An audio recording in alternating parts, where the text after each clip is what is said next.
आप लोग कथा में श्रवण करें हैं पूर्व में। हनुमान गतिमान रतिमान मतिमान वर्तिमान, ऐसे हनुमान जी के कई भाई हुए, कई भाई हनुमान जी के हुए। और हमने पहले भी कहा है, जिसकी फैक्ट्री ना चलती हो, बहुत दुकान ना चलती हो, तो हनुमान जी के पांव का थोड़ा सा सिंदूर लेकर, यदि उस सिंदूर को किसी भी फैक्ट्री या दुकान में हनुमान जी के छोटे भाई गतिमान के नाम से अगर एक बिंदी भी सिंदूर की रख दी जाती है, तो वो दुकान और फैक्ट्री भी झड़के से चलना प्रारंभ हो जाती है।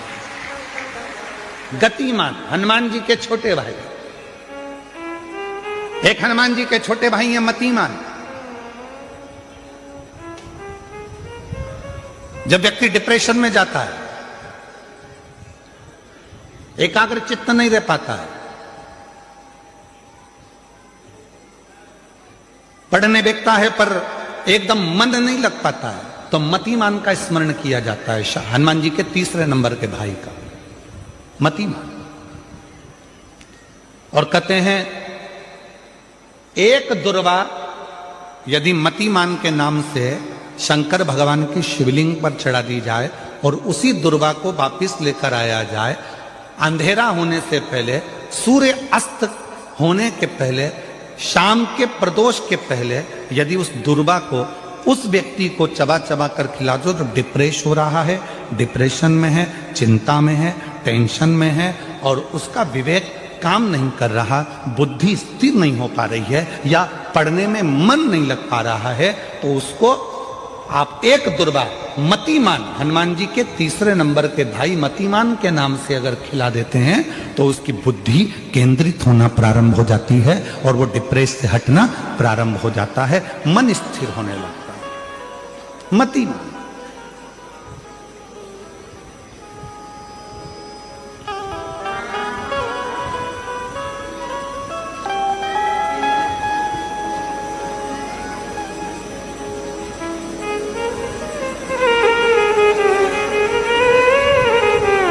और एक नाम आता है व्रतिमान। इसका प्रैक्टिकल तुम अभी यहीं से कर लेना, ठीक है? चलते चलते मालूम पड़े तुम्हारी पार्किंग यहां से आधा किलोमीटर दूर है, ठीक है? अरे बोलो तो जम के।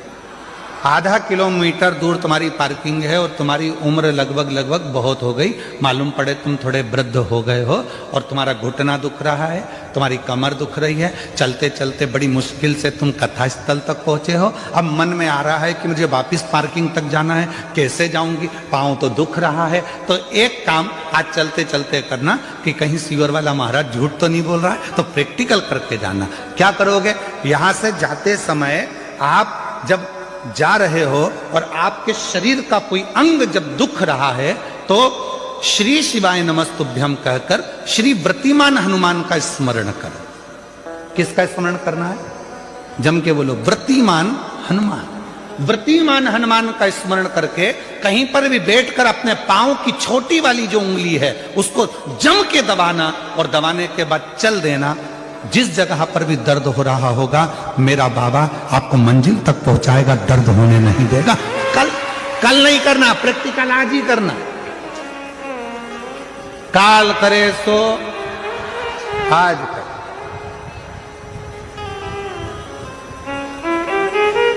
व्रतिमान आज करेंगे गुरुजी, 3 महीने में फर्क दिखेगा। तुम तो आज की आज का बताओ ना कि आज की आज में फल कैसे मिले। तुम तो बिल्कुल तैयारी में बैठो। जाते जाते व्रतिमान हनुमान भगवान श्री शिवाय नमस्तुभ्यम का स्मरण कर कर एक ऊर्जा के साथ, ताजगी के साथ चलते जाओ। शिव थोड़ा बहुत नहीं देते मेरे भगवान। ध्यान दीजिएगा, पंचमुखी हनुमान का एक स्मरण, पंचमुखी हनुमान का एक भाव। महाराज जैसे बहुत ज्यादा तकलीफ अगर व्यक्ति को हो गई है, बहुत कष्टमय जीवन चल रहा है, हार गए हर जगह से और तकलीफमय जीवन चल रहा है, तो पंचमुखी हनुमान का एक शिव महापुराण का और स्कंद पुराण का एक बड़ा सुंदर मंत्र है। उस मंत्र को आप सब एक बार हमारे साथ में बोलें। ओम नमो हनुमते रुद्र अवताराय सर्व शत्रु संहारणाय सर्व रोग हराय सर्व वशीकरणाय रामदूताय स्वाहा। बस इस मंत्र को हाथ में काली तिल लेकर, एक जौ लेकर और गूगल लेकर, थोड़ा सा इसमें गाय का घी डालकर, कंडे को या अग्नि को जलाकर इस मंत्र का 11 बार 21 बार जाप कर कर अपनी कामना कर कर छोड़ दीजिए। कैसा भी रोग हो, बीमारी हो, कष्ट हो, दुख हो, तकलीफ हो, 21 दिन के अंदर वो आनंद आना प्रारंभ कर देता है। इस मंत्र स्कंद पुराण का, शिव महापुराण का ये मंत्र मूल पंचमुखी हनुमान सुख देंगे। और एक और चीज याद रखिए हमारा, यदि कोई काम के लिए जा रहे हो, कोई व्यापार के लिए जा रहे हो या नौकरी करने के लिए जा रहे हो और लगी नहीं रही, बहुत तकलीफ पा रहे हो, सर्विस ही नहीं लग रही, बहुत कष्टमय हो गया, तो निवेदन करूंगा 5 पीपल के पत्ते पर बेसन के 5 लड्डू घर में बने हुए, गाय के घी के 5 लड्डू रख लो। उस लड्डू के बीचों बीच एक आटे का दिया और उसमें तिल्ली का तेल डालकर इसी मंत्र का प्रयोग कर कर पंचमुखी हनुमान का किसी भी हनुमान के मंदिर में जाकर, दक्षिण मुखी हनुमान के मंदिर में जाकर उसको रख कर आ जाइए। इसके बाद आप उस काम के लिए जाइए, आपका काम सफल हो जाएगा। आपको किसी को नहीं कहना पड़ेगा कि हाथ जोड़ना नहीं पड़ेंगे, किसी के पांव नहीं पड़ना पड़ेंगे, तुरंत काम होगा। बस इस मंत्र का स्मरण कर कर पंचमुखी हनुमान का भूतेश्वर जो मंत्र है वो सुख देने वाला। कोई सर्विस के लिए, नौकरी के लिए जा रहे हो और वो कार्य नहीं हो रहा हो, तो एक धतूरा, केवल एक धतूरा, उस धतूरे को फोड़कर उसके अंदर का फल निकालकर उस फल को शिवलिंग पर चढ़ाकर 1 लोटा जल शंकर भगवान को समर्पित कर कर, दिन होना चाहिए मंगलवार। कौन सा जो पत्तियां हैं, इन पत्तियों के ऊपर एक एक शमी पत्र और लाल चंदन ये रखकर, कितना भी रोगीला व्यक्ति हो, रोग से ग्रसित व्यक्ति हो, जिंदगी में कितना ही दुख पड़ रहा हो, बेलपत्र की ये दोनों पत्ती जिसके ऊपर शमी पत्र रखकर, लाल चंदन रखकर श्री हनुमान जी महाराज और हनुमान जी महाराज के तीसरे नंबर के भाई श्री गतिमान जी, नीचे के क्रम में आते हैं श्री गतिमान जी, उन गतिमान जी और हनुमान जी का नाम लेकर जो शिवलिंग के ऊपर समर्पित कर देता है, रोग का निवारण होता ही है। स्मरण में होगा कि शंकर भगवान को धतूरा चढ़ाया जाता है। धतूरा देखा है आप लोगों ने, तो कांटे कांटे होते हैं। शंकर भगवान को जब भी धतूरा चढ़ाया जाता है, शिव जी को जब भी धतूरा दिया जाता है, तो धतूरा चढ़ाते समय नंदीकेश्वर शिव का नाम लिया जाता है। बेलपत्री आप चढ़ा रहे हैं, आप जो भी जप करें, स्मरण करें, वो आपके ऊपर है। आप चावल चढ़ा रहे हैं, वो आपके ऊपर निर्भर है। फूल चढ़ा रहे हैं, वो आपके ऊपर निर्भर है। पर जब हम भगवान शंकर का अभिषेक कर रहे हैं, पूजन कर रहे हैं, शिव मंदिर में जा रहे हैं, आपको कहीं से एक धतूरा मिल गया, कोई कामना है आपकी, धतूरा भी कई बार कामनाओं से चढ़ाया जाता है। तो धतूरा जब हम चढ़ा रहे हैं, शंकर को समर्पित कर रहे हैं, तो नंदीकेश्वर भगवान का नाम लेकर, नंदीकेश्वर शिव का नाम लेकर चढ़ाए, मतलब नंदी की आज्ञा लेकर कि हम ये धतूरा शंकर भगवान को दे रहे हैं। और हमारा विश्वास कहता है कि नंदी हमारी जो दुख है, हमारी जो समस्या है, हमारी जो तकलीफ है, जब मैं धतूरा बाबा को चढ़ाऊंगी, नंदी तेरे से आज्ञा लेकर चढ़ा रही हूं, जिससे ये धतूरा मैं जब शंकर को चढ़ाऊंगी तो नंदी मेरे दुख को मिटाने के लिए तो भोले बाबा को अपनी पीठ पर बिठाकर मेरे दरवाजे तक लेकर आएगा, इसलिए तेरी साक्षी में चढ़ा रही हूं। जिस व्यक्ति की नौकरी नहीं लगती, सर्विस नहीं लगती, हर जगह पर अप्लाई कर रहा है, बार बार इंटरव्यू देने जा रहा है, लगातार उसको अगर सफलता प्राप्ति नहीं हो रही है, तो धतूरा ढूंढो। धतूरा कहीं बाजार में नहीं मिलेगा, किसी वृक्ष से धतूरा तोड़ लिया, कुछ मत चढ़ा, तू शंकर जी के मंदिर में जाकर तेरा नाम और गोत्र बोल और शिव जी को धतूरा चढ़ाना चालू कर दे और बाबा से विनती कर, धतूरा चढ़ाना चालू कर। अब धतूरा कोई बहुत कीमती होता है क्या? बहुत पैसे का मिलेगा क्या? कहीं पे भी मिल जाएगा। धतूरा तोड़ और चढ़ा शंकर जी को। रोज नियम बना ले कि एक धतूरा मैं शंकर जी को चढ़ाऊंगा, प्रतिदिन चढ़ाऊंगा, शिव जी से जाकर निवेदन करूंगा, प्रतिदिन शंकर जी की प्रिय वस्तु में धतूरा, बेलपत्र आदि कादि की तो है, क्या है? चढ़ा रोज एक धतूरा, फिर वही धतूरा जिसकी यहां तू इंटरव्यू देने जा रहा है उसी के सिर पे चढ़ गया। जो तूने शिव जी के चढ़ाया वही धतूरा वहां चढ़ा है, तू क्यों चिंता करता है? मेरी माताएं, मेरे भाई, बहुत सालासर धाम से बहुत कुछ सीखना चाहिए हमें। सालासर धाम से हम जब यहां से जाएं तो ये सीख कर जाएं कि यहां केवल बालाजी आराम से आनंद से बैठे हुए हैं। आप झोली पसार कर मेरे बालाजी सरकार को प्रणाम करते हो, ना कोई बेल ना कोई भभूति, यहाँ तो केवल बालाजी का दर्शन ही काफी है। केवल नैन मिलते हैं मेरे बालाजी से और वो झोली भरकर भेज देता है। क्या है? केवल बालाजी सरकार, केवल बालाजी सरकार। और मैं पुजारी परिवारों को भी धन्यवाद दूंगा। उनसे कोई भी कुछ कहता है, साहब ये दुख है, वो कहते बालाजी बैठा है, ये तकलीफ है, बालाजी बैठा है, क्यों टेंशन लेते हो, बालाजी बैठा है। सब क्रम में बालाजी है। आज हमने मिट्टू जी आपके ड्राइवर को कह दिया, क्यों रे भैया इस गाड़ी का हॉर्न क्यों नहीं बजे, कि बालाजी है। हमने पूछो उनसे, बोला हमने कही गाड़ी का हॉर्न क्यों नहीं बजे, कि वो बाढ़ आ गई थी तो तुम्हें गाड़ी चली गई थी तो वो हॉर्न बंद हो गया गुरुजी। हमने कहा ठीक है, तो ये जनता हटती नहीं है, गुरुजी तुम देखो तो सही। और उसने वास्तव में कहीं हॉर्न मारन कहीं नहीं बजाया कि बालाजी का नाम लूं, अभी देखो सब हटे, और नहीं बजाया, पट्टे नहीं बजाया, और के बालाजी है। उतनी देर में तो बाई हट गई, वो निकाल के ले गया। तो विश्वास होना चाहिए इतना प्रबल कि मेरा शंभू, मेरा शंकर, मेरा ठाकुर, मेरा राम, मेरा कृष्ण, मेरा हनुमान, मेरा बालाजी सरकार बैठा। हनुमान का अवतार कौन सा है? शंकर जी का 11वां अवतार। बालाजी सरकार जो है मेरे शिव के 11वां अवतार है, मेरे शंकर के। महाराज मैंने तेरे ही भरोसे, ओ बाबा तेरे ही भरोसे, हवा बिच उड़ती जवानी, बाबा डोर हथो छड़ी नामे कटी जवानी। आप दिल से स्मरण करो, प्रपंच से दूर, ढोंग से दूर, भगवान की भक्ति में जितना डूबोगे उतना सुख मिलेगा। सारी समस्या का हल एक लोटा जल। हम भगवान शंकर के मंदिर क्यों जाएं? क्योंकि यहां शिव महापुराण की कथा कहती है, हम जितने कदम चलकर भगवान के द्वार जाते हैं। आप साधारण प्रैक्टिकल में लीजिए, आपकी बहन के घर शादी, ठीक है जी, समझ लेना जरा। बहन के घर शादी में अगर बहन जाती है तो थोड़ा सा काम बोलो बोलो बोलो करती है, थैलारा उठाती है। और बहन के घर शादी में बहन नहीं गई और उसने अपनी बहू को भेज दिया, बहू काम करेगी, वो तो सोफे पे कुर्सी पे और ऑर्डर करेगी, एक्सक्यूज मी एक गिलास पानी ला देंगे क्या?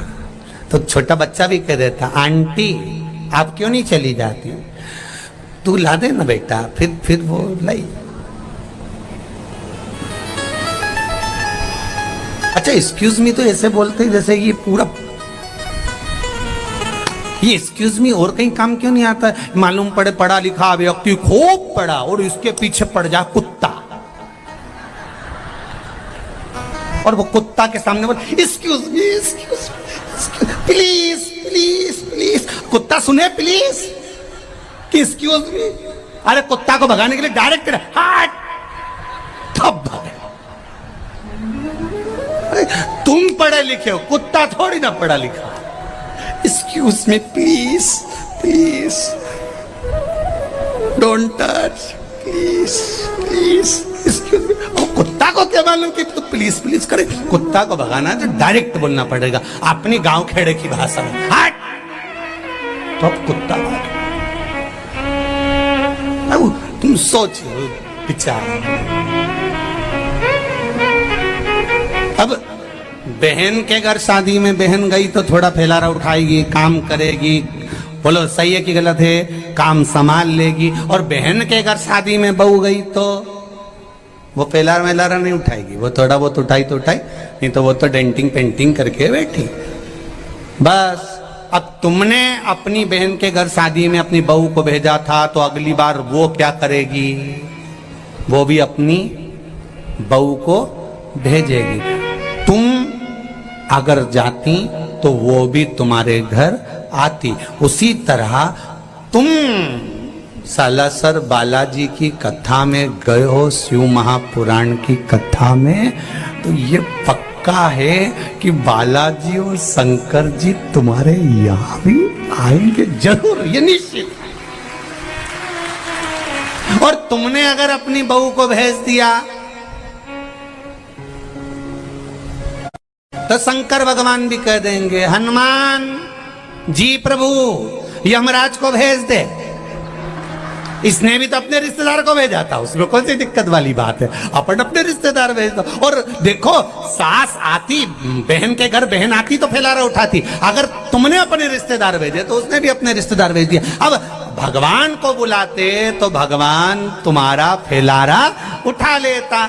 यमराज कोई फैलारा उठाए, तुम्हें उठाए, यमराज कौन सा फैलारा उठाए।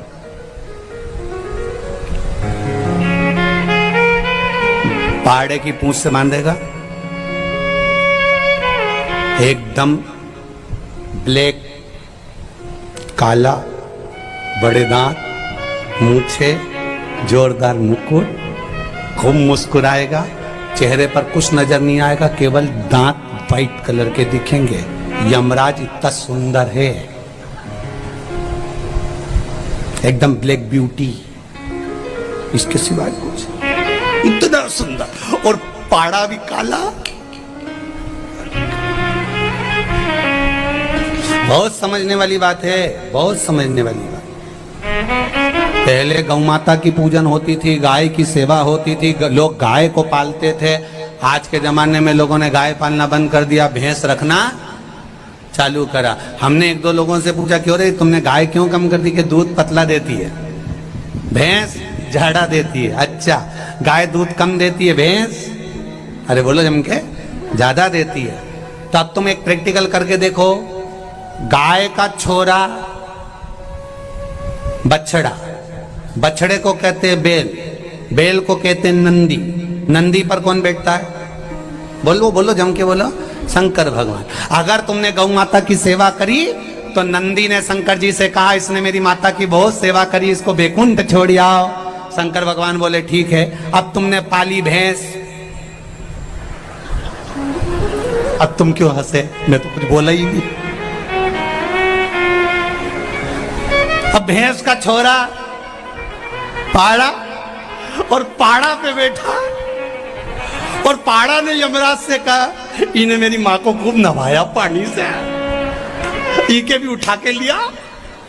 यमराज के तू चिंता मत कर, इनको लेने में ही जाऊंगा। इन्हें खूब भैंस की सेवा करी और खूब बढ़िया जोरदार बांध बुंदा के, और पाड़ा की पूछड़ी से, और दोस्ता रह गया। और ये रोती रही, मैंने नीले कलर की साड़ी नहीं पहनी, खूब रोई, मैं कहीं करूं। फिर बोली, एक बार छोड़ तो वंस मोर। यमराज बोले, चले कि फिर तू दो धर के चल।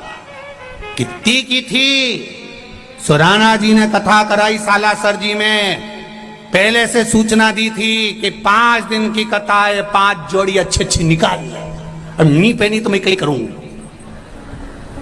मेरे की थी डर से।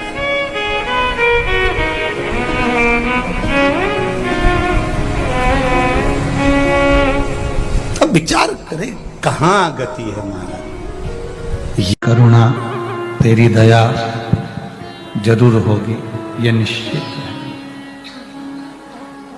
और होगी। जब माता अंजना जी के गर्भ से संतान नहीं हुई, सालों निकल गए, माता अंजना जी के गर्भ से संतान उत्पन्न नहीं, दुखी हो गई। कहां जाऊं, किससे कहूं कि मुझे औलाद नहीं हो रही है, मुझे संतान नहीं हो रही।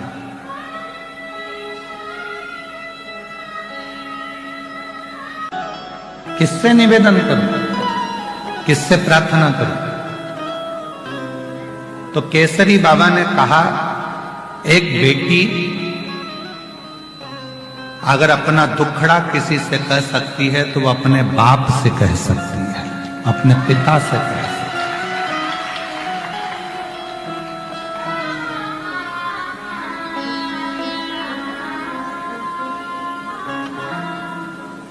दो पिता हैं, एक ने जन्म दिया और दूसरे ने पालन किया। एक पिता अपना पिता, दूसरा वो परम पिता, दूसरा है वो परम पिता, वो देव अधिदेव महादेव भगवान शिव, वो घरधानी शंभु त्रिकालदर्शी कैलाशी अविनाशी शंकर, वो भी पिता। और मेरी जीजियों, आप बाहर की आवाज, अपने दुखड़े को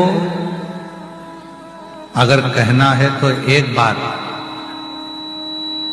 अपने पिता देवादिदेव महादेव से जाकर, राधे तुम आके सुनो यहां, देवादिदेव महादेव के पास, भगवान शिव के पास, भगवान शंकर के पास, भगवान शिव के पास जाकर, भगवान शंकर के पास जाकर अपने दुखड़े को जरूर कहना चाहिए। भगवान शिव से अपना दुखड़ा जरूर सुनाना चाहिए, जरूर।